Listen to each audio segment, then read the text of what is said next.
Banki Nkuru y'u Rwanda igaragaza ko mu mezi atatu agize igihembwe cya gatatu cy'uyu mwaka wa 2023 umuvuduko w'izamuka ry'ibiciro ku isoko wageze kuri 12.7% uvuye kuri 15.2% byariho mu gihembwe cya kabiri cy'uyu mwaka. Icyakora ngo ibiciro by'ibiribwa biracyari hejuru, kabone nubwo ngo hari icyizere cy'uko bizagabanuka. John Rwangombwa ni Guverineri wa Banki Nkuru y'u Rwanda. Hano irebye ibiribwa byaramanutse muri iki gihembwe cya gatatu, ariko biracyari hejuru kuri 31%.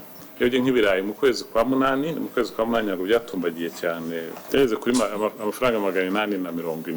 Yebye uyu munsi imibare dukurikirana bigeze kuri 625, ariko twizeye yuko umusaruro noneho wo mu gihugu nuboneka bizarushaho kumanuka. Nubwo bagaragaza ko hari ibigikenewe gukorwa kugira ngo ibiciro ku isoko birusheho gucika intege, baremeza ko urwunguko rwa Banki Nkuru y'Igihugu runamaze amezi ane rushyizwe kuri 7.5% rwabigizemo uruhare.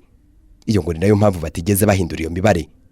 Guverineri John Rwangombwa ndetse mu gihe cy'umwaka tagize ikindi gihinduka kidasanzwe, tubona urwunguko ruzagumaho kugira ngo rukomeze gushimangira ko inflation yaguma mu gipimo twifuza. Iyi mibare kandi garuka yerekana ko umuvuduko w'izamuka ry'ibiciro ku isoko wamanukanye n'izamuka ry'ubukungu bw'igihugu.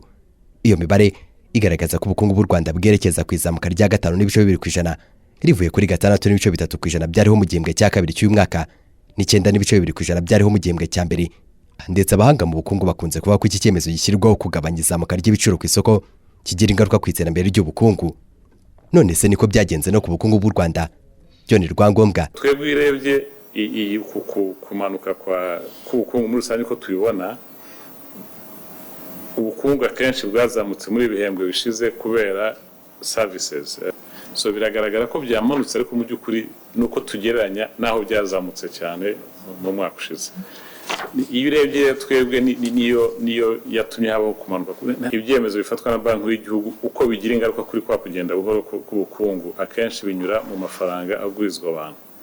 Hano rero ntabwo birahagera kubera ko ntabwo financial sector yacu iratera imbere bihagije, ntabwo turagera ahantu ibyemezo dufata bihita bigira ingaruka uwo mwanya kuko amabanki aguriza abantu. Ntabwo rero uku kumanuka ntabwo bushingiye kuzamuka kwa central bank rate as such. Ntabwo turagera aho ngaho, ariko byo uko wabisobanuye rwose niko bigenda.